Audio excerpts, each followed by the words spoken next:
Irmãos, eu estou ali em Ribeirão Preto, como eu falei para os irmãos, e a gente faz parte ali do Conselho de Pastores da cidade, e a gente tem percebido ali uma queixa que é bem interessante, né? Nós estamos vivendo um momento assim a nível de Brasil, acredito, que é esse momento de transição, né? Muitos pastores tendo que transicionar ministério, e essa nova geração chegando, como já foi falado aqui. E a gente está vendo assim um embate muito grande nesse processo. A palavra que o Cote trouxe aqui foi uma palavra assim, rema, né, nesse sentido. Tanta gente ferida, machucada, tanta gente com ciúmes. E a gente, se não tomar cuidado, a gente vai acabar sequelando essa próxima geração. Né? E nós precisamos realmente orar sobre isso, nos atentarmos sobre isso. E não só nesse cenário, mas também no cenário pessoal, né? A maioria das pessoas aí mudando de fase, são tantas dúvidas nesse momento, né, de o que fazer, de que maneira fazer, como realmente discernir esses tempos de Deus. Então eu vejo que tem uma demanda muito grande nessa área. Mas eu queria, hoje de manhã, falar um pouquinho então sobre paciência e precipitação. Eu acho que entra um pouco dentro desse contexto. O salmista, no Salmo 40, ele fala assim: eu esperei com paciência pelo Senhor, ele se inclinou para mim e ouviu o meu clamor. Irmãos, a espera, na verdade, ela é um exercício de paciência. E no mundo que a gente vive, esperar é uma coisa assim desafiadora, né? A gente vive com tantas angústias, tantas pressas, mas quem aqui já perdeu a paciência essa semana? Levanta a mão.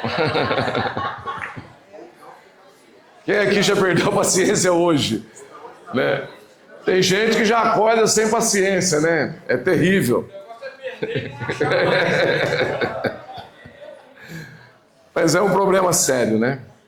Mas quando a gente pensa nesse contexto, né? Então a precipitação, ela é o contrário da paciência. Enquanto a precipitação age sem pensar, impulsivamente, a paciência age com sabedoria. Nós temos uma escassez de pessoas sábias, né? E justamente por conta dessa euforia que as pessoas vivem, né? Hoje, a maior estratégia que a gente pode ter na nossa vida, irmãos, não é pressa, não é força, não é conhecimento, mas é sabedoria. Porque se você tem um conhecimento e não tem sabedoria para aplicar o seu conhecimento, você se torna uma pessoa leiga do mesmo jeito. E a gente precisa de pessoas que tenham uma envergadura nessa área de sabedoria. É tão bom quando você senta com alguém que tem uma palavra de sabedoria, ou que é uma pessoa sábia, que tem um conselho bom, né? Tem pessoas que acalmam o nosso espírito, acalma a nossa alma. Tem pessoas que você chega, né? Como a pastora disse muito bem ontem aqui, nessas mesas de acolhimento. Então isso é muito importante. Então a gente poderia dizer que a paciência e a precipitação, elas são movimentos internos que acontecem dentro do nosso coração. Por isso que a Bíblia diz que você precisa aprender a guardar o seu coração, a lidar com o seu coração e com aquilo que você permite, né, entrar no seu coração. Então a paciência, ela revela uma virtude espiritual, que se revela na serenidade, na confiança. É um comportamento consistente. Uma pessoa sábia é uma pessoa consistente, e que faz a gente esperar o tempo certo de Deus para as nossas vidas, né? Então uma das maiores provas talvez que a gente enfrenta é isso, é discernir o tempo de Deus. Então a paciência, ela vai te fazer agir com prudência, não reagir impulsivamente. Impulsividade, irmãos, é uma palavra hoje que está, né, aí circulando por todos os lados. As pessoas são compulsivas, impulsivas. A paciência, ela faz parte do fruto do Espírito. Se você estuda lá Gálatas capítulo 5, você vai perceber, então não é algo apenas psicológico, técnico, mas é algo espiritual, né? Então a gente precisa pensar sobre isso. E a paciência, então, é a capacidade de a gente confiar nos tempos de Deus, mesmo quando a gente quer correr. Tem aqueles dias que a gente acorda, né, com uma pressa pela vida.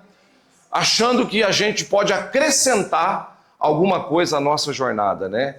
Então, esperar esses tempos de Deus. Agora, a precipitação, ela é um movimento emocional, mas é um comportamento imprudente e que revela uma fragilidade espiritual.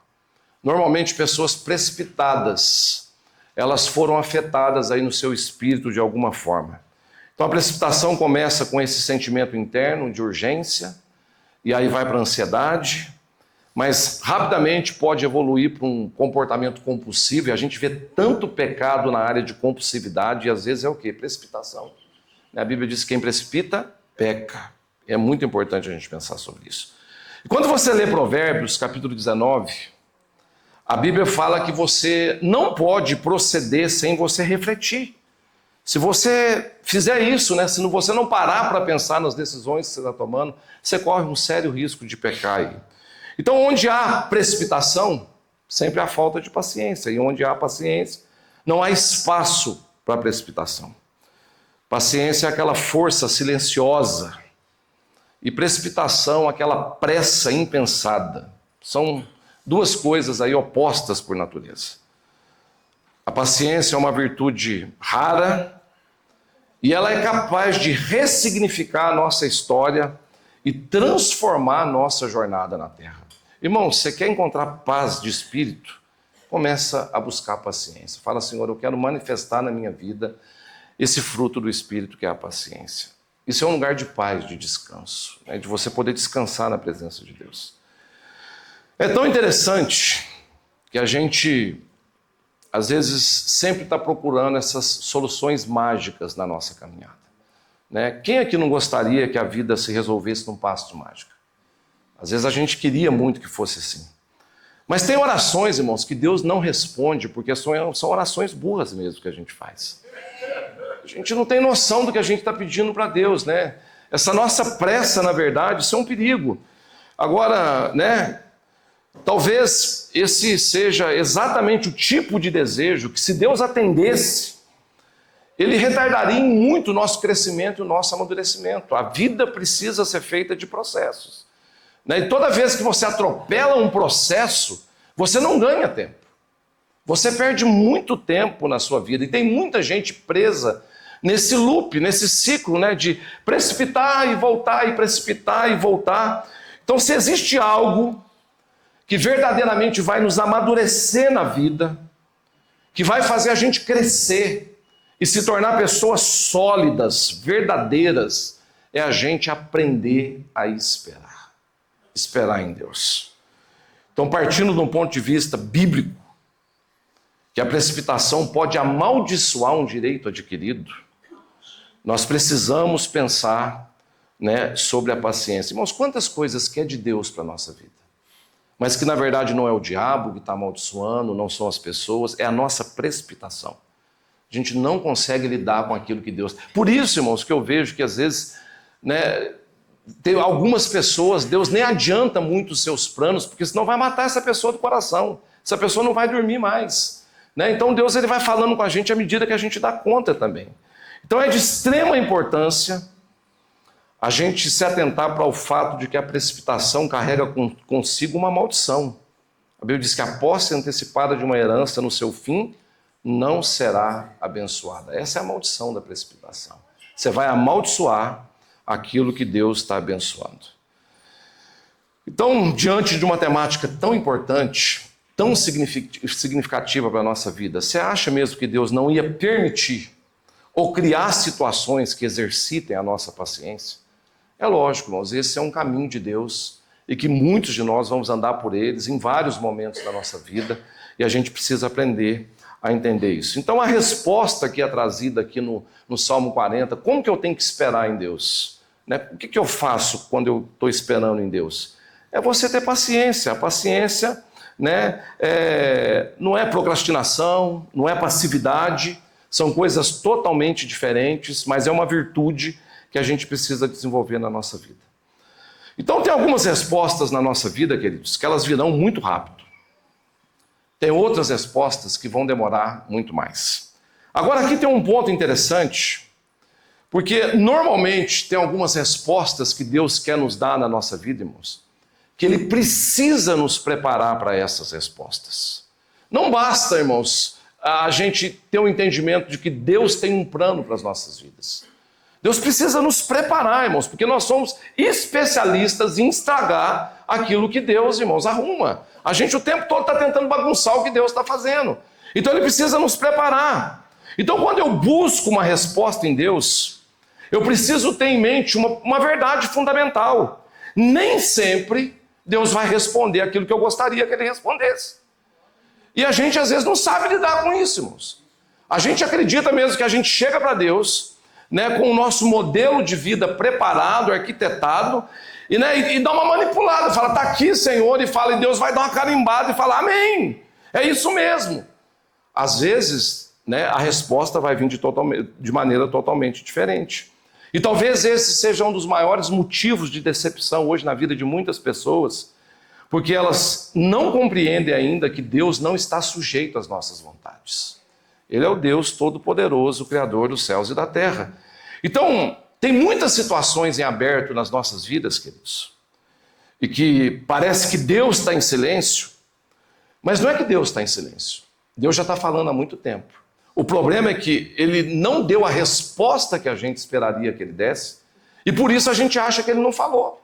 Então a gente está ignorando o que Ele falou, esperando que Ele mude de ideia e fale o que a gente quer ouvir. E aí a gente fica nesse embate com o Espírito Santo. Irmãos, a primeira coisa que a gente precisa entender se a gente quer servir a Deus é que Ele é o Senhor e nós somos os servos. É Ele quem dá os caminhos, é Ele quem dá as direções, é Ele quem vai guiar os processos. Então, quando a gente não reconhece a forma da resposta, a gente tem a sensação que Deus não respondeu. Mas, irmãos, assim é muito difícil, lógico, vai acontecer casos que Deus vai ficar em silêncio mesmo na nossa vida, mas na maioria das vezes, Deus é um excelente comunicador. Nós que somos ouvintes ruins, porque o nosso coração é obstinado, e a obstinação, irmãos, ela ensurdece a nossa alma para ouvir o que Deus quer nos dizer. E a gente precisa sair desse lugar realmente, né? Então o fato de demorar muitas vezes, não quer dizer que Deus não vai fazer. Ele pode estar nos aperfeiçoando para a promessa. Irmãos, eu fico muito empolgado, mas muito preocupado também, por exemplo, a gente ouviu muito aqui falando, né? Eu também creio nisso profundamente, que Deus vai fazer coisas extraordinárias no Brasil. Eu não acredito muito no caos, eu acredito no poder de Deus mesmo e na manifestação de Deus. Mas a resposta que nós damos para Deus às vezes é muito lenta. Como eu falei nesse contexto hoje dessa questão de transição, irmãos, quantas pessoas estão ocupando lugares que não são mais dela estar ali? E parou a fila. E às vezes essa pessoa tem que entrar num processo trágico. Deus tem que mexer em áreas importantes da vida da pessoa porque ela está insistindo em permanecer. Insegurança, medo e tantas outras coisas, mas a pessoa não avança naquilo que Deus está. E quantas pessoas, irmãos, querem sair de lugares que Deus está dizendo, permanece mais um pouco, fica aí mais um tempo. Então, talvez uma das maiores virtudes necessárias para a gente alcançar conquistas significativas na nossa vida seja a paciência. A gente vive num mundo cheio de pessoas apressadas, impulsivas, que vivem trocando os pés pelas mãos. E talvez isso aqui já seja um desdobramento, irmãos, daquilo que eu preguei na minha primeira mensagem. Nós saímos do jardim, a gente entrou nessa loucura, né, e passou a buscar a criação ao invés de buscar o Criador. Alguém aqui, irmãos, já tomou uma decisão impulsiva da qual você já se arrependeu profundamente? Você falou, puxa vida, hoje ainda não.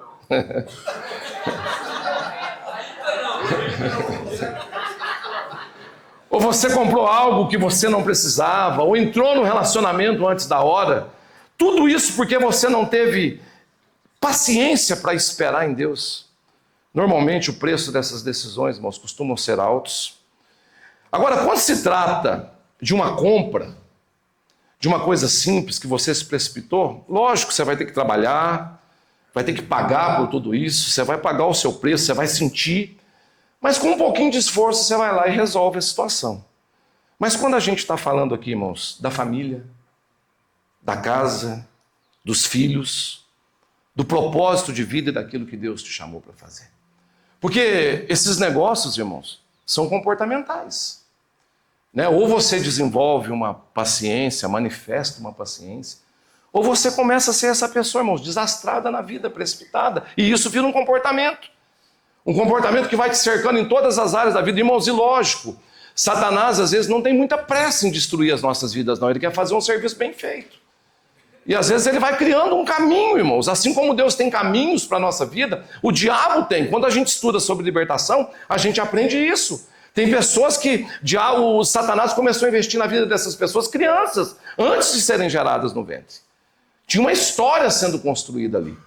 O problema é que a gente às vezes não vai discernindo e a gente passa a manifestar isso como um comportamento na nossa vida. Tem gente que se tornou precipitado, irmãos. Tem gente que vive isso como um estilo de vida e isso é agonizante. Quantas vezes a gente acaba descontando nos outros os nossos processos? Eu me precipito, eu peco, eu perco o tempo de Deus, eu me estresso, eu descarrego isso nas pessoas, eu culpo as pessoas, e a gente, tentando lidar com as nossas preocupações, a gente perde a paciência, e aí o mundo à nossa volta, irmãos, vira um inferno. Irmãos, o que o Cote falou aqui de gente envelhecendo chato, essas pessoas chatas na velhice, são pessoas que normalmente foram precipitadas a vida inteira. E agora, irmãos, o corpo envelheceu, mas a cabeça continua ativa, então a cabeça acredita que a pessoa pode, o corpo já fala que não pode, ele trava uma luta com ele mesmo, irmãos, é uma batalha interna terrível, a pessoa não sabe redimensionar o momento que ela está vivendo, irmãos, e o entorno dela vira um caos. Agora imagina quando essa pessoa é um líder, está num papel de liderança. Irmãos, quem consegue ser liderado por um cara como esse, que não tem paz de espírito, que não tem discernimento de Deus? E tem muitos por aí, irmãos. Muita gente perturbada hoje no reino de Deus, irmãos. Então, na maioria das vezes, quando Deus quer nos levar a um outro nível, Ele vai nos colocar nessas provas, nesses lugares. Geralmente essas provas têm como objetivo revelar o nosso coração, expor os nossos motivos. Por que você quer chegar rápido demais? Por que você está com tanta pressa? Você quer provar o quê para quem? Você está com medo de perder o quê? São essas perguntas que Deus vai trazendo nesse lugar. Então não existe tragédia maior na existência de alguém do que uma pessoa certa, no lugar certo, fazendo a coisa certa, mas pelos motivos errados. Irmãos, e se tem uma coisa que a paciência prova, é os nossos motivos. Rapaz, você quer ver Deus tratar os nossos motivos e falar, senta aí e fica quietinho. Rapaz. Então tudo pode até parecer bom, mas sem perceber essa pessoa acaba cavando a sua própria sepultura. Deus, a gente sabe disso, tem grandes propósitos para cada um de nós, mas discernir o tempo, as provas, isso é fundamental. 1 Crônicas 12:32 fala dos filhos de Issacar. Quem conhece essa tribo, irmãos? A tribo de Issacar. Irmãos, eu estava ouvindo uma mensagem do JB e ele estava falando um pouco sobre essa tribo, e eu fiquei encantado com esse povo. Quando o reino de Saul estava ali já, né, na beirada do abismo, Deus começa a levantar Saul, várias tribos começam a se unir a Saul, e ali a gente tinha várias pessoas, aqueles que navegavam, guerreavam, peritos em arcos, né, guerreiros. Mas de repente, irmãos, aparece essa tribo, a tribo de Issacar. E eles eram conhecidos como os conhecedores dos tempos. Eles sabiam o que Israel deveria fazer, quando fazer e como fazer. Era uma tribo de conselho. Issacar fala do discernimento estratégico. Enquanto os outros sabiam lutar, essa tribo sabia quando lutar. Irmãos, não basta ter força. Não basta ter coragem. E é interessante que nós estamos vivendo uma época agora, irmãos, que essa onda de pioneirismo deu uma acalmada. Né? No começo, aí, alguns anos atrás, irmãos, era muito pioneirismo. Hoje a gente tem mais prédio, irmãos, obsoleto do que necessidade de construir. Mas hoje o que a gente precisa realmente é de muita gente com sabedoria e com discernimento. Que tipo de guerra nós precisamos travar? A gente vê a igreja muito perdida ainda, irmãos, nessa situação de acertar os alvos que Deus está apontando. A gente discute mais do que realmente discerne mais. Então, Issacar, eles eram os conhecedores do tempo, eles entendiam os ciclos, eles tinham a capacidade de interpretar os padrões e compreender o propósito de cada estação. Irmãos, compreender o propósito de cada estação. Qual é o propósito da sua estação? Qual é o propósito do que Deus está te colocando nesse momento, daquilo que você está vivendo agora? Por que você está vivendo isso, irmãos? Isso tem um significado muito importante e faz parte de algo maior na sua vida. Então, como diz Eclesiastes, né, tudo tem um tempo determinado, há um tempo para todo o propósito debaixo dos céus. Então, os filhos de Issacar, eles discerniam os tempos. Eles eram intérpretes proféticos do tempo para saber o que Israel deveria fazer. Eles eram, portanto, mestres no calendário divino. Irmãos, essas pessoas que se movem quando Deus se move, que andam quando Deus anda, param quando Deus para, são pessoas estratégicas. A gente precisa parar e buscar essa virtude. Coisa certa, no tempo errado, se torna a coisa errada. E a gente precisa, então, ter paciência. Precisamos aprender a habitar nesse lugar. É ali que a gente vai conseguir discernir cada prova, ouvir os sussurros do coração de Deus, aquietar a nossa alma para receber as instruções que Deus quer nos dar. Vocês lembram do profeta Elias? Vento forte, impetuoso, terremoto, fogo. Mas aonde que Deus falou com Elias? Na voz mansa, né? Na mansidão. Eu não sei se você se lembra bem da parábola do filho pródigo, mas é uma parábola interessante, irmãos, e que traz esse discernimento sobre precipitação, lá em Lucas, capítulo 15. A Bíblia diz assim, continuou, certo homem tinha 2 filhos, o mais moço deles disse ao pai, pai, dai-me parte dos bens que me cabe. E ele lhes repartiu os haveres. Passado não muitos dias, o filho mais moço, ajuntando tudo o que era seu, partiu para uma terra distante, e lá dissipou todos os seus bens, vivendo dissolutamente. Depois de ter consumido tudo, sobreveio àquele país uma grande fome, e ele começou a passar necessidades. Então ele foi, se agregou a um dos cidadãos daquela terra, e este o mandou para os campos a guardar os porcos. Ali desejava ele fartar-se das alfarrobas que os porcos comiam, mas ninguém lhe dava nada. Então, caindo em si, disse, quantos trabalhadores do meu pai têm pão com fartura, e eu aqui morrendo de fome? Levantar-me-ei, e irei ter com meu pai, e lhe direi, pai, pequei contra os céus e diante de ti. Já não sou digno de ser chamado teu filho, trata-me como um dos teus trabalhadores. Levantando-se foi para o seu pai. Vinha ele de longe quando o seu pai o avistou, e compadecido dele, correndo, o abraçou e o beijou. E o filho disse, pai, pequei contra os céus e diante de ti, já não sou digno de ser chamado teu filho. O pai, porém, disse aos seus servos, trazei depressa a melhor roupa, vestiu, põe um anel no dedo e sandália nos pés, trazei também e matai um novilho cevado, comamos e regozijemo-nos, porque este meu filho estava morto e reviveu, estava perdido e foi achado. E começaram a regozijar-se. Interessante, irmãos, que no versículo 18, esse menino chega a uma conclusão. Ele diz, pequei contra os céus diante de quem? O pecado não foi contra o pai, foi diante do pai. Mas o pecado foi contra quem? Irmãos, precipitação é um pecado contra Deus.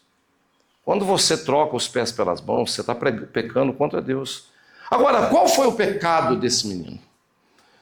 Quando a gente analisa o caminho que ele fez, o caminho de volta, a gente entende muito bem a natureza do pecado. No versículo 20 a gente compreende quando ele diz, levantando-se, foi para o seu pai. Irmãos, a gente precisa entender um princípio poderoso. E talvez aqui seja o ponto que eu quero chegar com você nessa manhã. Muitas vezes, antes da gente seguir adiante, nós teremos que fazer um caminho de volta. Eu me lembro que eu fiquei aqui na base, na Jocum, diretamente aqui dentro da base. Eu não me desliguei da Jocum, mas eu fiquei mais ou menos uns 30, 32 anos. E nos últimos 10 anos, 8 anos, a gente tinha um projeto de recuperação aqui, o Projeto Crer. Eu estava me dedicando mais a esse projeto, também estava querendo ter uma outra experiência. Mas quando eu estava ali, irmãos, eu creio que Deus me levou para aquele tempo, Deus começou a falar algumas coisas no meu coração. Eu tinha me planejado para passar o restante da minha vida dentro de Jocum, dentro de uma base missionária. Então isso estava muito bem definido dentro de mim. Mas eu me lembro que um dia eu estava orando e Deus estava falando: Maurício, eu tenho uma novidade para te falar. Eu falei: pode falar, Senhor, qual que é a novidade? Deus falou: olha, eu vou mudar os seus planos. O de Deus era o mesmo, mas eram os meus que ele estava mudando. Entendeu? Eu vou mexer nos seus planos. Eu disse: o que foi? E Deus me falou: olha, eu quero fazer uma transição na sua vida. E lógico, quando você se planeja a vida inteira para alguma coisa, quando você se organiza para isso, você tem que mexer muita coisa para mudar a ideia. E isso demorou um processo de mais ou menos de uns 6, 7 anos. Mas aquilo ficou nítido para mim. Deus falou: olha, eu quero que você vá para a igreja local, que você tenha uma experiência de igreja local, até dentro da continuidade do que eu quero fazer na sua vida depois, para falar para a igreja local, eu quero que seja a partir de uma igreja local. E eu comecei, irmãos, a criar isso no meu coração, orar por isso, me planejar por isso. E aí, onde ir, com quem ir, o que fazer, onde estar, é muita pergunta que surge nessa hora, é muita mudança. Mas eu me lembro que quando a coisa foi realmente afunilando e chegando a hora de ir, eu estava ali no CRER, Deus chegou para mim e falou: agora eu quero que você feche o projeto. E eu falei: puxa vida, Deus, a gente está tendo tanto resultado, tantas pessoas aqui, tanta gente sendo alcançada. E Deus falou: não, esse ciclo aqui encerrou na sua vida. Foram 10 anos e encerrou. E isso era mais ou menos, irmãos, em julho, mês de julho. Eu cheguei para minha esposa, falei: olha, Deus me deu uma palavra para a gente encerrar o projeto aqui no CRER. Falou: o que a gente vai fazer? Eu falei: amor, não sei ainda. Eu só sei que Deus mandou a gente parar. Ela falou: mas a gente não pode parar de repente. E aí a gente fez um planejamento de ir até dezembro, encerrar as atividades. Mas quando chegou em dezembro, irmãos, aí eu estava bem confuso, porque a gente parou o projeto, eu estava meio solto, e eu não gosto de ficar assim, eu sempre gosto de estar me movendo, envolvido com alguma coisa, debaixo de alguma cobertura, no sentido de trabalho mesmo. E eu me lembro que logo na sequência depois, o Cote me chamou, a gente teve uma conversa, e aí eu voltei diretamente de novo. Eu trabalhei muitos anos na administração da base, no começo aqui do nosso ministério, e aí o Cote me chamou de novo, falou: Maurício, volta, fica mais um tempo na administração da base. E ali quando eu voltei, Deus falou comigo: vai ser 1 ano. Eu quero que você encerre esse ciclo aqui da sua vida. Então eu estava fazendo algo totalmente diferente, Deus me trouxe para dentro de volta, para encerrar aquele ciclo na minha vida. Irmãos, é muito importante a gente entender às vezes esses processos de Deus na nossa vida. Às vezes o fato de Deus ter te levado de volta para algum lugar, não é que Deus quer confundir a sua cabeça. É que Deus quer fechar ciclos que você precisa fechar naquele lugar. E nós precisamos celebrar essas conquistas. A gente precisa marcar esses encerramentos de ciclos. Tem ciclos, irmãos, que são maravilhosos de fechar. Você vai festejar, você vai ser celebrado, as pessoas vão... Tem ciclos, irmãos, que são velórios. Você vai ter que enterrar defuntos. Você vai ter que se despedir de pessoas que você nunca mais vai ver. Mas são ciclos, mas são eventos que precisam acontecer na nossa vida para essa nova fase que Deus está nos chamando. Então, quando a gente muda de fase sem entender isso e sem discernir isso, irmãos, a gente fica no vácuo. Então, nesse momento, é muito difícil você entender aquilo que Deus está tentando te dizer, porque você está meio perdido na história. Então, a gente precisa entender esse princípio poderoso. Antes de seguir adiante, às vezes Deus vai nos chamar para voltar.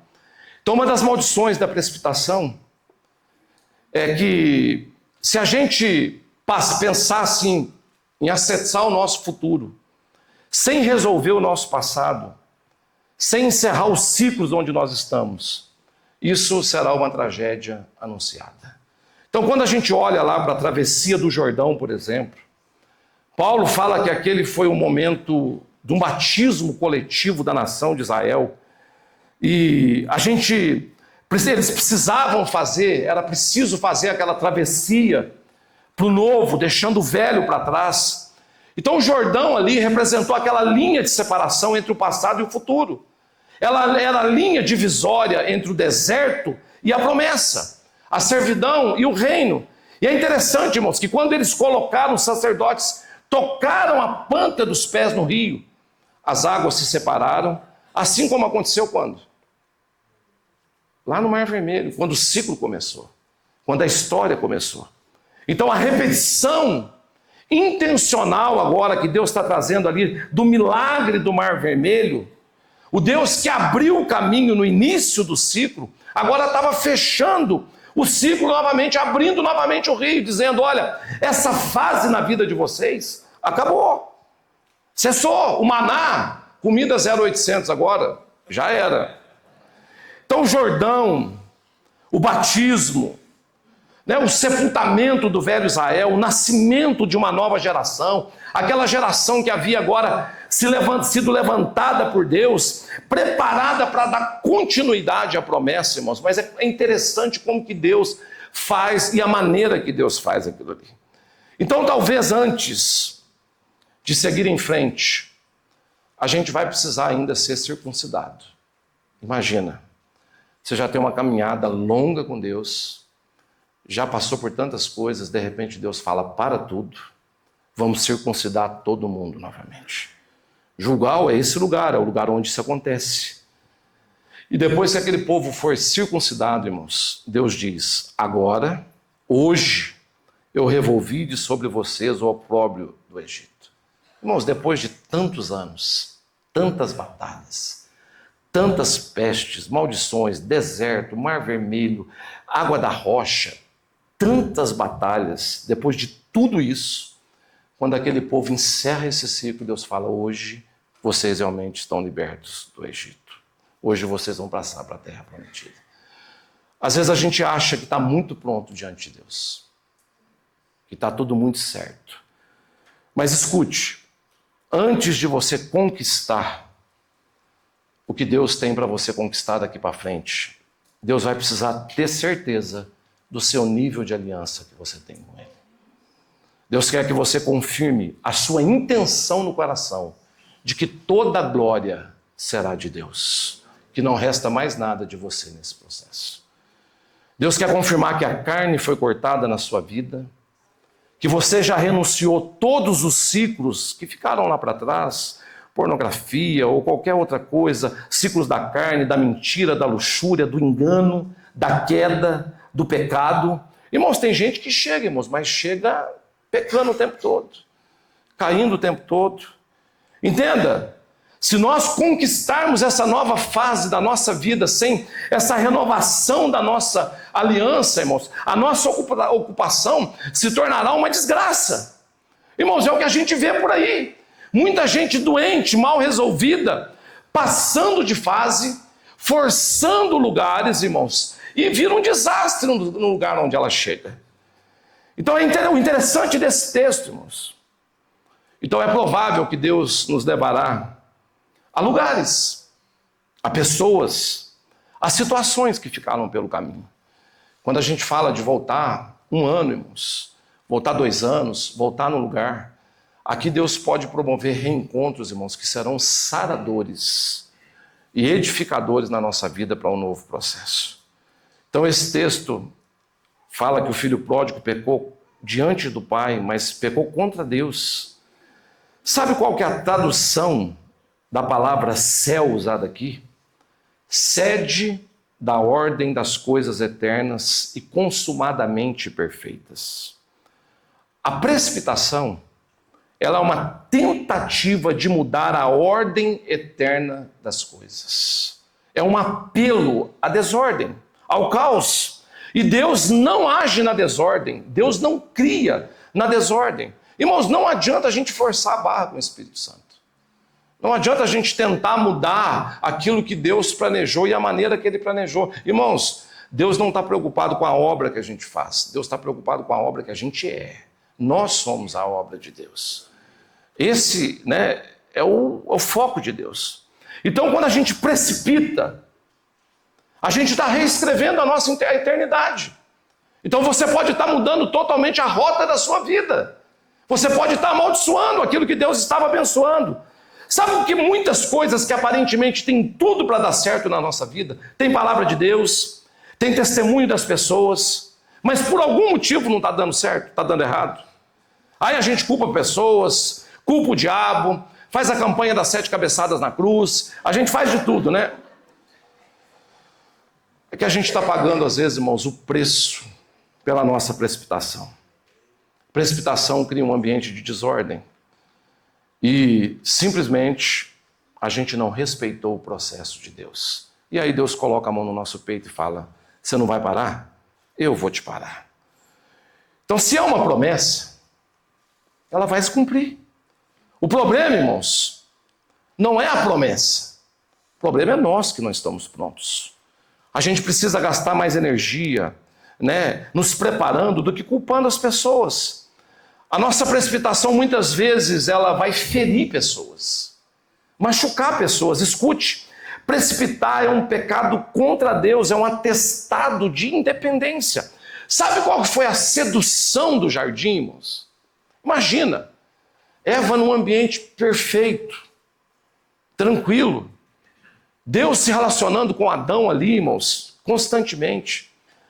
Eu fiquei pensando assim, o que essa serpente falou para Eva, que seduziu aquela mulher né, para ela tomar uma decisão de abandonar Deus, virar as costas para Deus.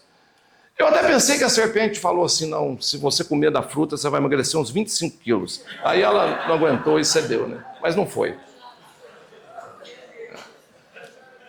Mas sabe qual que é a tentação, irmãos? De todos nós? Tem gente que cederia, não cederia? Fala a verdade.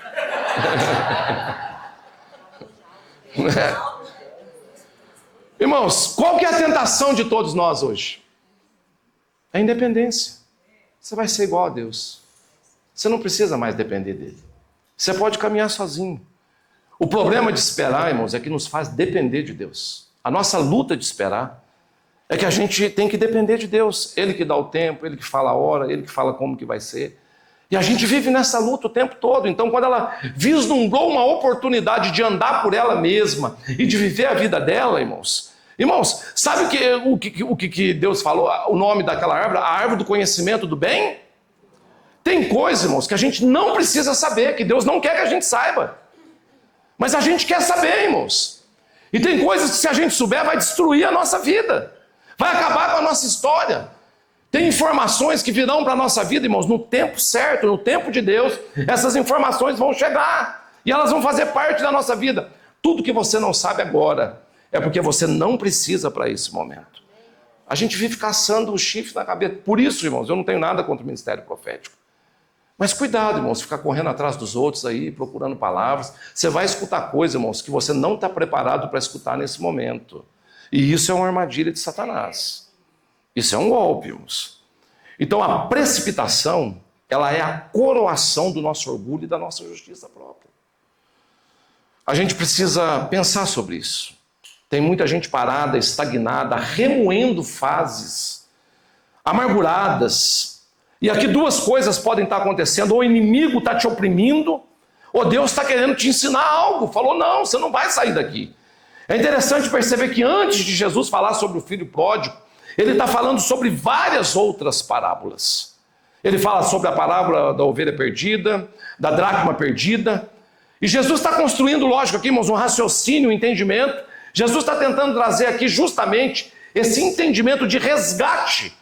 Jesus está falando de pessoas que deixaram tudo que tinham para ir atrás daquilo que elas haviam perdido. Então escute, o que a gente precisa resgatar na nossa vida, que a gente se perdeu e que faz parte desse novo tempo da nossa história? Porque às vezes na nossa pressa, na nossa velocidade, às vezes na nossa agonia de querer chegar, nas nossas precipitações, a gente vai perdendo muita coisa pelo caminho. O que a gente precisa restaurar? Irmãos, tem gente que era tão meiga, tão mansa, tão humilde, tão quebrantada, tão acessível. Tem gente que era tão diferente, mas à medida que ela foi caminhando e conquistando um monte de coisa, eu não estou falando aqui de amadurecimento, irmãos. Essa pessoa foi perdendo tantas características importantes. Tem gente que se transformou. Irmãos, hoje nós vivemos uma tentativa de impressionar as pessoas que é incrível. A gente não quer mais ser natural, a gente não quer ser a gente, fluir no nosso dom, irmãos. A gente quer ser o que Deus não nos chamou para ser, fazer o que Deus não nos chamou para fazer. A gente tem uma crise de identidade terrível dentro do nosso coração. E sabe qual que é a beleza que você carrega? É aquilo que Deus te criou para ser, é a manifestação do seu dom. Irmão, se tem algo que vai tocar a vida das pessoas, é o dom que Deus colocou no seu coração. Não granjeie dons que Deus não tem para você. Mas a gente está tentando o tempo todo imitar alguém, se vestir como alguém, falar como alguém, desenvolver como alguém. E isso, irmãos, tem sequelado a nossa geração, porque Deus entregou algo para você, irmãos, e você perverteu isso e está entregando algo totalmente diferente. Não importa se você é o cozinheiro de uma receita só, mas é aquela receita que vai impressionar as pessoas, irmãos. É aquilo ali que vai abençoar a vida das pessoas. Então tem muita gente por aí que está até chegando, mas infelizmente está chegando fragmentada. Deixaram para trás muitas situações mal resolvidas. Pessoas bem-sucedidas são pessoas resolvidas em todas as esferas da vida. São pessoas que entregaram o que precisavam entregar, soltaram o que precisava soltar. E é interessante observar, irmãos, a forma como Jesus ensina. Ele conta a história de uma mulher que tinha 10 dracmas. E quando ela percebe que perdeu uma, ela varre toda a casa à procura daquela dracma. Nesse relato, Jesus está falando sobre inteireza, sobre você não deixar nada para trás, nada mal resolvido na sua vida. Você precisa parar para procurar aquilo que foi perdido. A lição aqui, ela é profunda e ela nos convida, irmãos, a dar atenção devida, não apenas àquilo que nós somos bons, mas para aquilo que a gente deveria, aquilo que a gente deixou para trás e aquilo que a gente deixou no caminho. De que adianta ter sucesso quando isso está custando a vida, a saúde, a sanidade, a amizade de todos aqueles que eu amo e aprecio na minha vida. Irmãos, eu não sei se você entende isso que eu estou te falando nessa manhã, mas não adianta a gente chegar na nossa jornada deixando para trás peças fundamentais. Essas peças são essenciais para aquilo que Deus quer realizar na nossa vida. Às vezes a gente não compreende, irmãos. Ontem a gente falou muito aqui à tarde sobre essa questão de filhos, cada um com as suas especialidades e problemas. E na verdade, irmãos, lógico, tem todo um contexto envolvido aqui, que a gente falou muito bem ontem aqui, mas isso também são escolas de Deus para a nossa vida. Eu me lembro do testemunho do Laurenildo. Deus deu um filho para ele especial. E assim, aquilo virou um material de ensino tão poderoso na vida do Laurenildo, que é uma das pessoas que mais tem autoridade para falar sobre paternidade que eu conheço na história de Jocó. Porque ele não falava de uma história que ele ouviu, irmãos. Ele falava de uma experiência que Deus trouxe para ele. E aquele menino, irmãos, se tornou na vida do Lauré ali talvez um ministério mais importante da vida dele. E como aquilo ali, irmãos, foi gratificante na vida do Lauré. Então tem situações que a gente está vivendo, irmãos, momentos que Deus nos coloca na nossa vida, que a gente olha e fala, puxa vida, Senhor, mas por que o Senhor fez isso comigo? Na verdade, às vezes, irmãos, Deus não está te amaldiçoando, Deus está te abençoando. Mas a gente tem uma pressa tão grande de fazer o que a gente quer, que a gente não entende, irmãos, e não para fazer o que Deus está nos pedindo para fazer. A gente precisa olhar atento para isso. Se Deus te deu filhos, saiba que eles não são um acidente. Por mais desafiadores que eles possam ser, eles fazem parte do projeto de Deus e lá na frente tudo vai fazer sentido. Se Deus te confiou um ministério, mesmo que você esteja exercendo uma função que não gosta nesse ministério nesse momento, essa posição é fundamental para aquilo que Deus quer realizar no seu futuro. Deus está te preparando. Se você deixar para trás um filho, uma esposa, um marido, um ministério, ou qualquer outro processo que você esteja vivenciando nesse momento, sem encerrar isso corretamente, você vai chegar ao seu destino faltando uma engrenagem importante para o que Deus tem na sua vida. Jesus está ensinando sobre isso, a importância de estarmos inteiros nos processos. Ele nos leva a refletir sobre o ritmo que a gente tem vivido a nossa vida, nos confronta com uma pergunta profunda: quanto vale o seu sucesso? Irmão, se a gente definir um preço, o diabo vai pagar. Ele não tem problema com isso. Ele está disposto a pagar. Mas o preço, irmãos, não são coisas. Muito pelo contrário, irmãos. O diabo não está nem aí por coisas, bens materiais. Normalmente, o preço são pessoas. O objetivo de Satanás é machucar as pessoas. Se você não se atentar, Satanás usará a sua obstinação, e precipitação para fazer isso.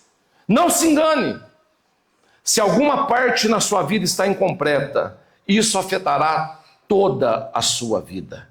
A gente precisa estar inteiro para concluir os processos que nós iniciamos em Deus. A parábola do filho pródigo nos ensina sobre paciência, sobre esperar o tempo certo, no lugar certo, na hora certa, com as pessoas certas, da maneira certa. Ela nos alerta sobre o perigo de não sermos pacientes, da gente querer as coisas rápido demais. Deus tem um tempo certo para nos abençoar. Ele sabe quando e como nos abençoar. Deus sabe quando você estará pronto. Segundo a Bíblia, uma bênção deixa de ser bênção quando você toma posse na hora errada. Então o fato de Deus nos mostrar muitas vezes aquilo que Ele está preparando para nós, não significa que a gente está pronto para receber. A prova não é descobrir a bênção. A prova é saber esperar pela bênção de Deus. Lembre-se, Davi foi ungido rei de Israel, mas depois da unção, irmãos, o que você esperaria que aconteceria? Vou subir numa carruagem, o que Deus falou com ele? Volta lá para o pasto e fica mais um tempo cuidando das ovelhas. Irmãos, tem um monte de príncipe por aí. Estão na prova da espera, mas já foram ungidos. Já carregam a palavra de Deus, já estão com a coroa na cabeça. Mas você está numa prova de Deus. Ou você passa nessa prova, irmãos, ou você vai morrer nesse pasto. Nunca vai sair daí. Então a precipitação é uma maneira muito eficiente da gente se distanciar da vontade de Deus para a nossa vida. Uma das maiores evidências de imaturidade na vida de uma pessoa é a precipitação. Toda pessoa imatura tem uma característica forte: se precipitar. Ela acha que tem que avançar, quando na verdade é hora de esperar em Deus. Então a gente precisa entender que Deus está nos preparando, não está preparando uma bênção para nós. Deus está nos preparando para a bênção que Ele tem para nós. Então uma das maiores provas que nós vamos enfrentar na vida é ser fiel aos processos que Deus nos coloca. Irmão, se você não entende, não tem problema. Simplesmente haja com fidelidade. Seja fiel onde você está hoje. Pastor, eu não tenho uma resposta. Ontem algumas pessoas falaram aqui: pastor, me dá uma resposta. Por que eu estou nesse lugar? Se você não tem uma resposta, irmãos, agora você tem uma resposta. Seja fiel nesse tempo. E Deus vai conduzir você nesse processo em nome de Jesus. Só seja fiel. Descanse em Deus. Uma das maiores provas que a gente vai enfrentar na nossa vida é ser fiel nesses processos que Deus nos coloca. Quando Ele se cala e fala: espera aí que eu vou abrir a próxima porta. Irmãos, isso é difícil demais. É só Deus na nossa vida. Muita gente está ficando pelo meio do caminho porque não entende que o fato de Deus estar apontando para algo não significa necessariamente que esse é o momento. Tem coisas que poderiam ser bênção na nossa vida, mas se tornaram as maiores dores de cabeça porque a gente não discerniu o tempo e se precipitou. Então a maneira mais eficiente de perder tempo na vida é a gente se precipitando. Então na parábola do filho pródigo, aquele menino queria muito dinheiro, mas ele não estava pronto. Ele não estava preparado. E é interessante quando você lê essa história, aquele menino havia crescido na casa de um pai generoso, uma família bem estruturada, rica. Ele não tinha problema. O problema dele não era falta de grana. Quando ele pediu dinheiro, o pai falou: está aqui. Ele queria era poder. Ele queria era pôr a mão naquilo que era dele, que ele achava que era dele, e fazer daquilo que ele queria. Irmãos, uma coisa que a gente precisa entender a respeito do nosso futuro: se nós almejamos algo em Deus, nós não podemos de maneira nenhuma acreditar que Deus vai nos deixar assumir o controle daquilo que Ele está nos dando, ou daquilo que Ele deseja nos entregar. Deus não nos dará nada que nos controle. Essa, na verdade, é uma isca de Satanás, quando a gente acha que está controlando, quando na verdade a gente está sendo controlado. Uma das maiores tentações que nós vamos enfrentar no futuro é achar que nós estamos prontos ou merecemos alguma coisa de Deus quando a gente não está. Escuta, Deus não te deve nada. Deus não tem que fazer nada. Ele faz porque Ele quer. A gente precisa acordar e parar de cair nesse erro, de se sentir bem em locais que não são para nós nesse momento da nossa vida.